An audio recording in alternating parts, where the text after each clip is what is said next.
Bonjour, je suis heureuse de vous retrouver pour la première vidéo de l'année 2024. Je vous souhaite à tous une merveilleuse année, qu'elle vous apporte tout ce que vous souhaitez ou du moins le plus possible qu'elle vous permette de vivre votre créativité, d'entrer en écriture si ce n'est pas encore fait, de continuer à prendre du plaisir dans vos carnets, que vous puissiez avoir le temps et l'énergie pour le faire que l'écriture soit vraiment un plaisir pour vous un moyen de passer du bon temps et de vous faire du bien.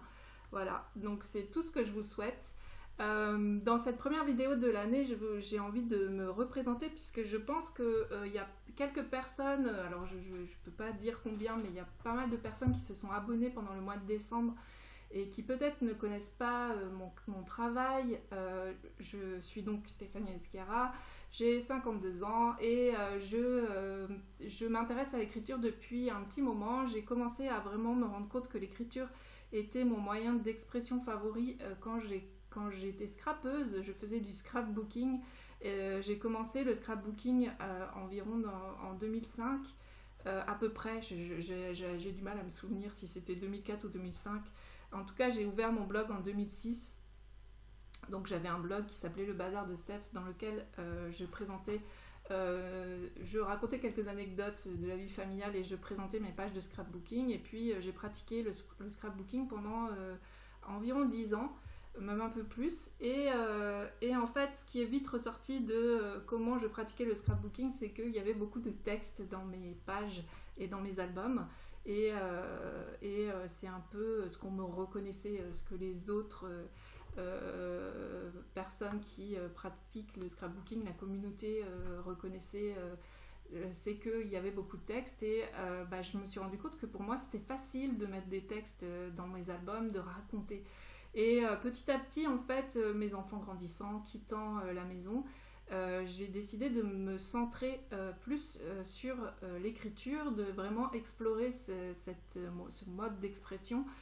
Déjà parce que j'avais moins de photos, ayant moins de monde autour de moi, et puis parce que j'avais envie de creuser aussi, et je trouvais que l'écriture c'était simple dans le sens où ça demandait juste un carnet, un stylo, ou un papier, un stylo, et on pouvait commencer à écrire, qu'il n'y avait pas besoin de tout un matériel comme c'est le cas dans le monde du scrapbooking. Et du coup, je me suis recentrée sur l'écriture, mais c'est resté quand même du récit de soi, du récit de la vie. C'est ce que j'ai le plus facile à faire. Pour moi, c'est ce qui vient le plus naturellement et c'est la chose pour laquelle j'ai le plus de facilité et le plus d'envie aussi. Et de temps en temps, j'explore aussi d'autres moyens de pratiquer l'écriture, comme l'écriture de fiction ou l'écriture créative, les poèmes.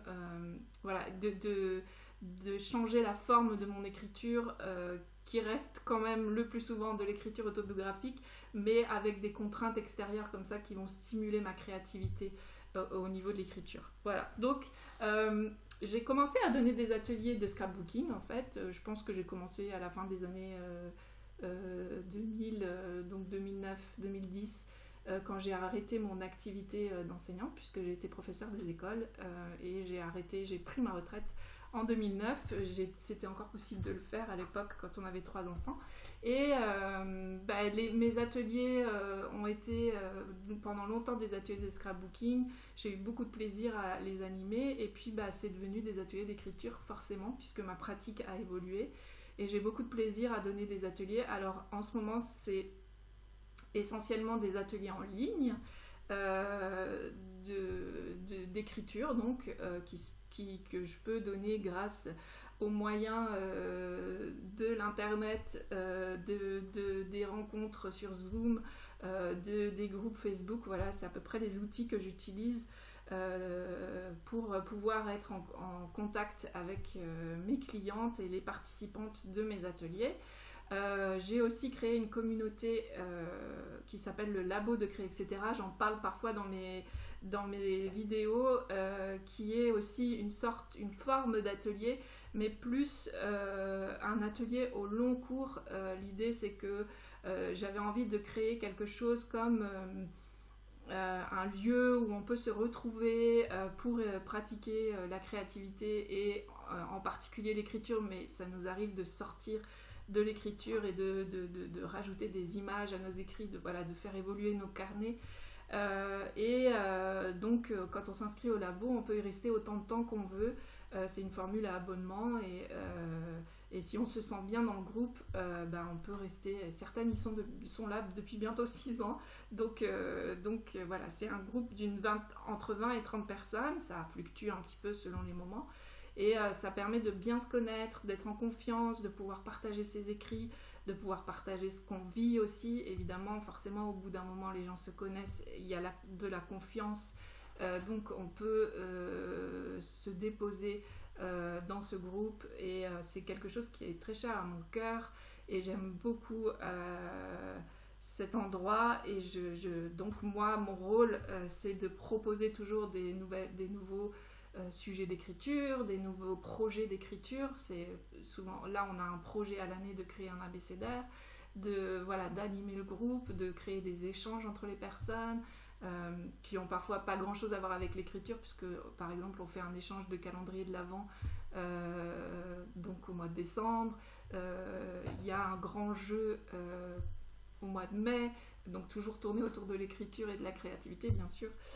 Bref, il y a tout un tas d'événements comme peuvent en traverser des groupes et qui font que les personnes s'y sentent bien et ça nourrit leur créativité, ça nourrit ma créativité aussi, puisque forcément je suis pas omnisciente, les personnes m'apportent aussi des choses, nourrissent ma créativité, me permettent aussi de créer du coup des nouveaux ateliers. Parfois il y a une idée comme ça qui vient, comme lundi on a parlé du mot phare, et puis on a décidé de créer un groupe autour du mot phare, enfin créer un groupe, que celles qui veulent dans le labo travailler autour d'un mot phare et puis le suivre comme ça tout au long de l'année, on allait faire ça et donc voilà, c'est pas moi qui ai eu cette idée au départ, mais ça m'a stimulée, j'ai eu envie de le faire. Je me suis dit moi j'aimerais bien cette année suivre un mot phare aussi parce que j'en ressens le besoin. Et donc voilà, c'est tout ce qui se passe dans ce groupe, donc vous êtes le bienvenu. Je vais vous mettre le lien dans la barre d'infos bien sûr. Et puis de temps en temps, en plus de ce groupe, je propose donc des ateliers du coup qui ont une durée déterminée, qui durent 1 mois, 2 mois, soit autour de l'écriture de fiction, l'écriture créative.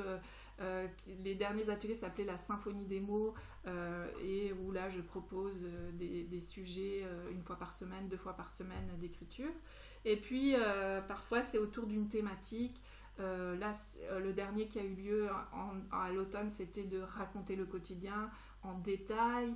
Je pense que le prochain que je vais proposer sera de créer un carnet autour d'une saison, a priori le printemps, puisque c'est la prochaine saison qui arrive. Voilà, donc on peut naviguer dans ce que je propose. J'ai aussi des e-books si vraiment ça vous tente pas de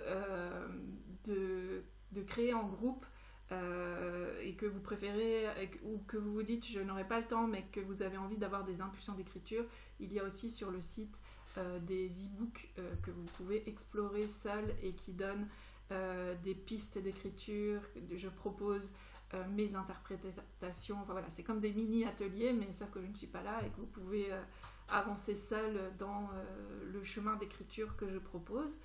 Et puis dans cette vidéo de présentation, un peu de représentation, où j'avais l'élan de vous parler de qu'est-ce que je fais aussi en dehors de ces vidéos. Je voulais vous parler, alors j'en parle de temps en temps, je le note dans mes vidéos, des 2 choses gratuites que je propose et qui sont à mon avis vraiment idéales pour l'une plutôt pour commencer et puis l'autre pour se donner vraiment une routine d'écriture, d'aller un peu plus loin, de creuser.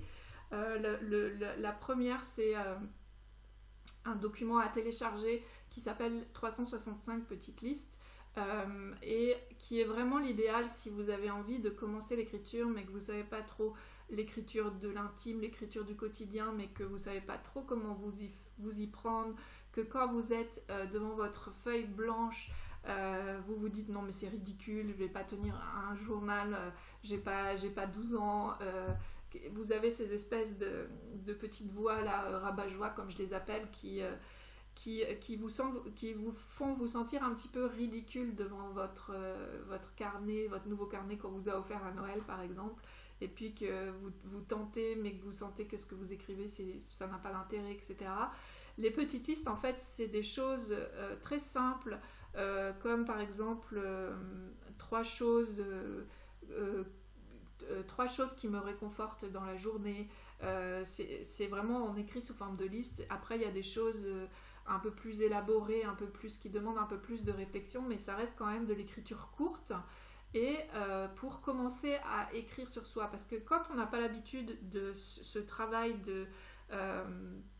d'introspection, de retour à soi, on trouve souvent que c'est assez ridicule, ou que ça n'a pas d'intérêt, ou que ça n'a pas de sens. Donc je vous conseille de commencer, si vraiment vous êtes dans cet état-là un peu bloqué, de commencer par les petites listes. C'est gratuit, il y en a pour toute l'année. Soit vous pouvez par exemple vous dire je vais déjà faire un mois, donc soit vous pouvez piocher dedans, soit vous suivez exactement, puisque du coup il y a le mois de janvier, le mois de février, enfin voilà, c'est un document complet. Soit vous piochez celle qui vous inspire le plus, à vous après d'en faire ce que vous voulez, mais ça peut vraiment être le moyen de commencer doucement. Si aussi vous n'avez pas beaucoup de temps à consacrer à l'écriture et que vous voulez vous relancer dans une routine d'écriture, voilà, c'est vraiment à mon avis la bonne façon de commencer, et c'est gratuit. L'autre produit gratuit, enfin l'autre atelier gratuit, c'est un peu bizarre de dire produit, mais bon, l'autre, c'est mes leçons de marketing qui ressortent. L'autre atelier gratuit que je propose, qui est là un peu plus exigeant parce que c'est 31 sujets d'écriture qui arrivent dans votre boîte aux lettres une fois par jour. Après, vous pouvez prendre le temps de les traiter, de vous dire j'en fais un tous les 2 jours, ou un tous les 3 jours, ou un par semaine. Une fois qu'ils sont dans votre boîte mail, voilà, ils sont là. Vous avez aussi accès, quand vous vous inscrivez, vous avez aussi accès à toute la liste des sujets sur le site Podia, sur la plateforme où il y a tous mes ateliers, tous mes cours. Donc vous pouvez aussi adapter à votre rythme, mais ça a été créé pour aussi impulser une routine d'écriture, mais là c'est une routine d'écriture beaucoup plus exigeante, puisque il vous faut quand même réfléchir un petit peu au texte. Parfois il faut une bonne demi-heure pour l'écrire. Voilà, c'est un peu plus, ça demande d'avoir un peu plus de temps, mais ça va vous faire parcourir plein de types d'écriture différents, de l'écriture créative, de l'écriture imaginaire, de l'écriture vraiment introspective, de l'écriture du récit de soi. Et dans ces 31 jours, j'ai un peu survolé toutes ces facettes de l'écriture. Et en même temps, j'ai essayé de rester sur des propositions très simples qui ne demandent pas, d'avoir une thèse en écriture. On peut faire cet atelier de carnets intimes même si on débute en écriture. Ça ne demande pas des compétences spécifiques, mais ça demande juste un peu plus de temps en fait de traiter les sujets. Donc voilà, si vous sentez que vous avez du temps et que vous avez aussi envie d'aller un peu plus loin dans votre écriture, de tester des nouvelles choses aussi, il y a des choses ludiques, enfin voilà, d'aller de varier les plaisirs. Ça peut être un bon moyen aussi de savoir si certains types d'écriture c'est pour vous ou pas, si vous y prenez goût ou pas. Donc je vous encourage aussi à tester Carnets intimes. Une fois que vous êtes inscrit, vous allez recevoir chaque jour un mail. Donc moi j'aime bien ça parce que ça se met dans notre boîte. C'est comme un rappel aussi. Ah oui, je me suis lancée dans ce projet. Je n'oublie pas ce projet. Et puis après, vous pouvez le stocker dans votre boîte mail, ou vous pouvez vous rendre sur le site Podia où il y a tous les sujets. Là, c'est pareil. Si vraiment il y a un sujet qui ne vous intéresse pas du tout, vous pouvez complètement passer à côté. Enfin, de toute manière, vous êtes libre de faire ce que vous voulez de ces ateliers. une fois qu'ils sont à vous.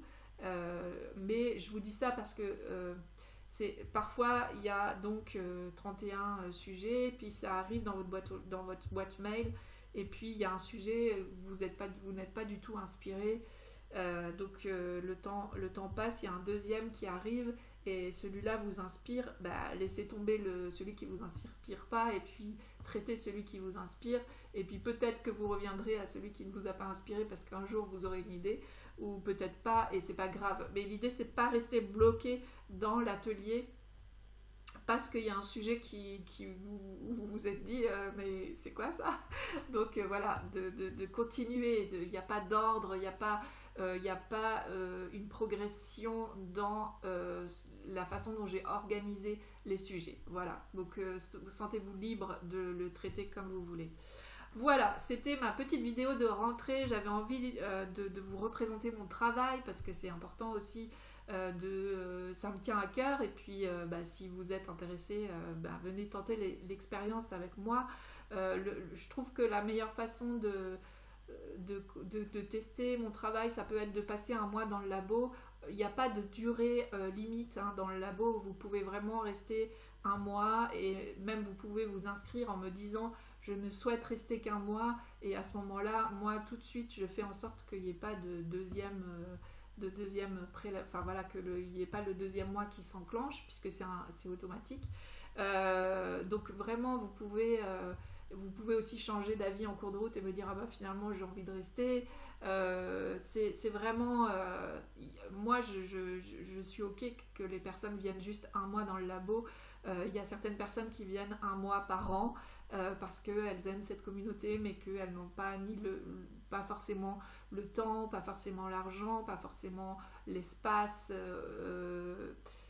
mental de se consacrer à un groupe, donc elles viennent une fois par an. Voilà, il y en a qui testent quelques mois puis finalement qui se disent non, c'est pas pour moi. C'est vraiment moi je ne vous tiendrai pas rigueur du fait que vous vous désabonniez au bout d'un mois. Je comprends complètement que soit ça soit pas pour vous, soit que vous avez juste envie de goûter et que peut-être que ça sera pour plus tard, ou voilà. Donc soyez les bienvenus dans mes ateliers. N'hésitez pas à tester les petites listes de créer, etc., ou carnets intimes, qui sont vraiment des outils précieux pour vous mettre à l'écriture, pour tester des choses en écriture. Donc allez-y, faites-vous plaisir. Et en attendant, et puis n'hésitez pas à me faire des retours aussi sur ce que vous avez testé avec ces 2 ateliers gratuits. Moi je suis toujours contente d'avoir des retours sur ce que je propose, puisque ça me permet aussi après de me dire ok, je suis sur la bonne voie, ça aide vraiment les gens, ou parfois ça me donne d'autres idées, les remarques, je vais faire un nouvel atelier.